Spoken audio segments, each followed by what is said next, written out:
নামের উপরে 3 বার সূরা ইখলাস পড়লে কি হয় 99% মানুষ জানে না।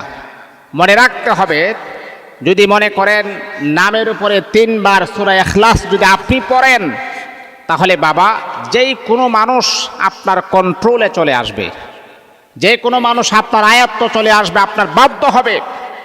আল্লাহ পাক রব্বুল আলামিনের কুরআনুল কারীমের ভিতরে এমন কোনো সমস্যার সমাধান নাই যেটার বিষয়ে আমার আল্লাহ আলোচনা করেন নাই। আমার আল্লাহ তো জানেন এই পৃথিবীতে স্বামী আর স্ত্রী তারা একে অপরের সাথে সংসার করবে, সংসার করতে গিয়ে একে অপরের সাথে ঝগড়া হবে। আবার এই ঝগড়ার মিটমাট করার জন্য আমি আল্লাহ কোরআন দিয়েছি। কোরআনের মাধ্যমে যদি আপনি ঝগড়া মিটমাট করেন, এই সংসারটা শান্তিময় জীবন লাভ করবে ইনশাআল্লাহ।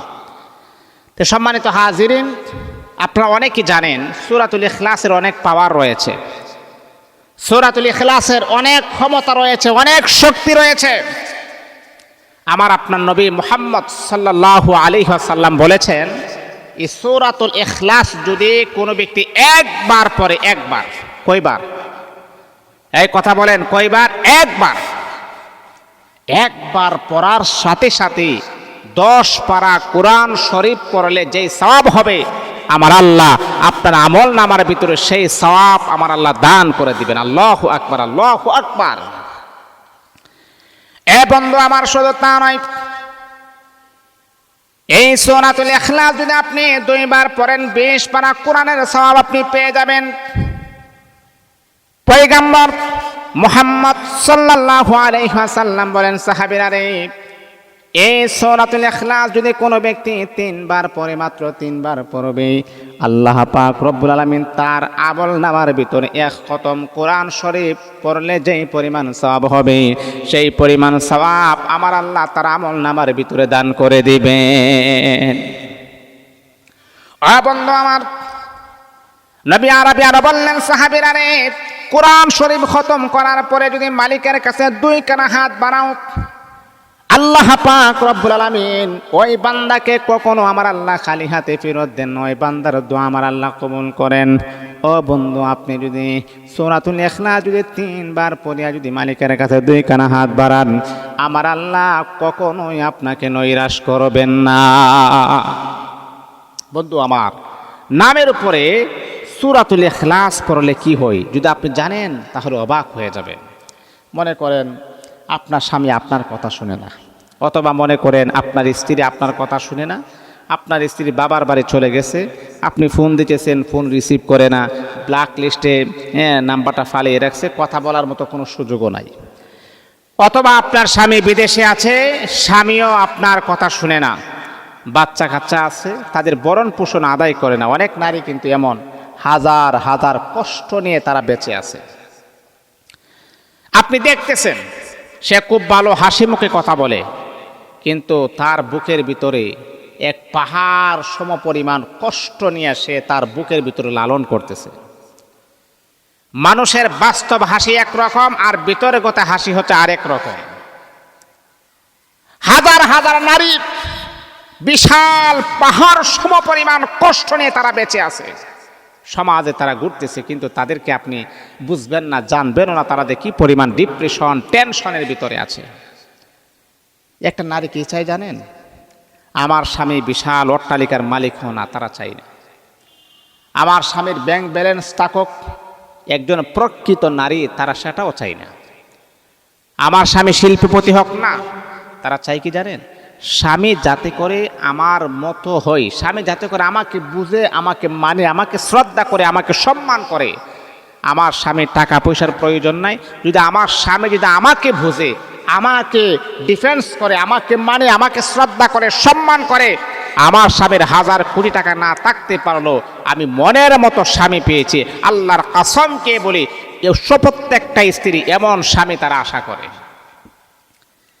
যাই হোক, আমি যে কথাটা বলতেছিলাম, আপনি সূরাতুল ইখলাস, এমন কোনো ব্যক্তি নাই যে সূরাতুল ইখলাস পারে না, কুল হুয়াল্লাহর সূরা পারে না।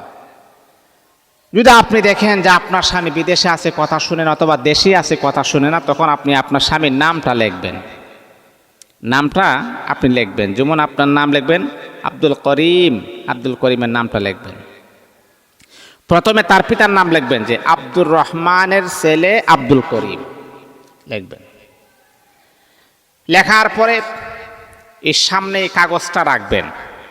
কথাগুলা বোঝার জন্য বলছি, সামনে কাগজটা রাখবেন। রাখার পরে আপনি ইস্তেগফার পড়বেন আপনি 3 বার, আস্তাগফিরুল্লাহ আস্তাগফিরুল্লাহ আস্তাগফিরুল্লাহ, 3 বার কমপ্লিট।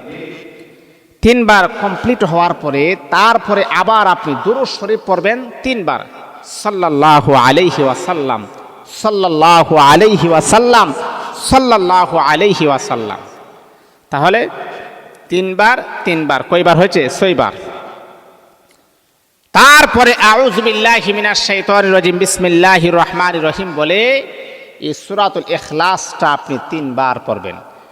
কুল হুয়াল্লাহু আহাদ আল্লাহুস সামাদ লাম ইয়ালিদ ওয়া লাম ইউলাদ ওয়া লাম ইয়াকুল লাহু কুফুয়ান আহাদ। একবার কমপ্লিট হওয়ার পরে আপনি ওই নামটা পড়বেন, হে আল্লাহ, আব্দুর রহমানের ছেলে আব্দুল করিম, আল্লাহ আমার কোনো খোঁজ খবর নেই না, আমাকে ভালোবাসে না, আল্লাহ আমার স্বামীকে আমার বশ করে দাও, যে যাতে করে আমাকে মোহাব্বত করে ভালোবাসে, এটা ফু দিবেন। এইভাবে বন্ধু আমার দ্বিতীয়বার আপনি আবার সূরাতুল ইখলাস পড়বেন, আবার বলবেন, আল্লাহ আব্দুর রহমানের ছেলে আব্দুল করিম, সে আমাকে মোহাব্বত করে না, ভালোবাসে না, বাচ্চাদের কোনো খোঁজ খবর নেই না, আল্লাহ তার অন্তরের ভিতরে আমার মোহাব্বত, বাচ্চাদের মোহাব্বত তার অন্তরে প্রবেশ করায় দাও, ফু দিবেন। বন্ধুরা আমার, কোনো পুরুষ যদি এমনটা হয়, আপনার স্ত্রীর বেলা আপনি এটা আমল করতে পারেন, আল্লাহ জরিনা বেগমের মেয়ে করিমাকে, আয় আল্লাহ আমার স্ত্রী, তাকে তুমি আমার বাধ্য করে দাও। আপনি আমলটা করবেন বন্ধুরে, আমার বেশি দিন নয়, আপনি বেশি দিন আমল করতে হবে না, অতি দ্রুতই আপনি রেজাল্ট পেয়ে যাবেন। আমাদের একটা স্বভাব কি জানেন, কয়েকদিন আমল করার পরে যদি কাজ না হয়, তখন আপনারা আমাকে ফোন দিয়ে বিরক্ত করেন, হুজুর আপনার দেওয়া আমল তো করেছে, কোনো ফায়দা পাই না, কোনো উপকার পাই নাই, এই আমাকে বিরক্ত করা শুরু করেন। আচ্ছা বলেন তো ভাই, আমি তো বলে দেওয়ার মালিক, আমল করার মালিক হচ্ছেন আপনি, আর আল্লাহ পাক কিভাবে আপনাকে কবুল করবেন সেটা তো এটা আপনার দায়িত্ব, আমি তো বলে দেওয়ার মালিক। বন্ধুরে আমার, আমলটা আপনি কোন সময় করবেন, কোন সময় আমলটা করলে সবচাইতে বেশি ভালো হবে, সে নিয়মটা আমি বলে দেই। এ আল্লাহ তাআলার বান্দা, ফজরের নামাজের আগ মুহূর্তে, তাহাজ্জুদের নামাজের সময়, রাতের শেষ ভাগে, ওই সময় আল্লাহ পাক রব্বুল আলামিন আমার আল্লাহ প্রথম আসমানে চলে আসেন। প্রথম আসমানে চলে আসার পরে তিনি তার বান্দা বান্দীদেরকে ডাকে, ও আমার বান্দা, ও আমার বান্দি, তোমাদের কি সমস্যা, কি হাজত, আমি আল্লাহ পাক রব্বুল আলামিনের কাছে বলো, আমি আল্লাহ তোমার হাজতকে পরিপূর্ণভাবে করে দিব। তোমার কি প্রয়োজন, তোমার কি হাজত, তোমার কি দরকার, টাকা দরকার, আমাকে বলো, তোমার সমস্যা আমাকে বলো, তোমার প্রয়োজন আমাকে বলো। আল্লাহ পাক ওই সময় প্রথম আসমানে চলে আসে। আমি আপনাকে বলবো, বাবা আমলটা রাতের শেষ ভাগে আপনি করবেন, মা আমলটা রাতের শেষ ভাগে আপনি করবেন। সবচাইতে বেশি ভালো হবে যদি আপনি 4 রাকাত নফল নামাজ পড়ার পরে যদি আমলটা যদি আপনি করেন, আল্লাহ পাক রব্বুল আলামিন অবশ্যই অবশ্যই আপনার দরখাস্ত কবুল করে নেবেন। এই জন্য নামের উপরে 3 বার সূরা ইখলাস পড়ুন, আল্লাহ পাক আপনার মনের আশা কবুল করে নেবেন। আপনার চাওয়ার সাথে সাথে আমার আল্লাহ আপনাকে রেজাল্ট দান করে দিবেন। মা বাবা বন্ধুরা আমার, এই আমলটা যদি আপনি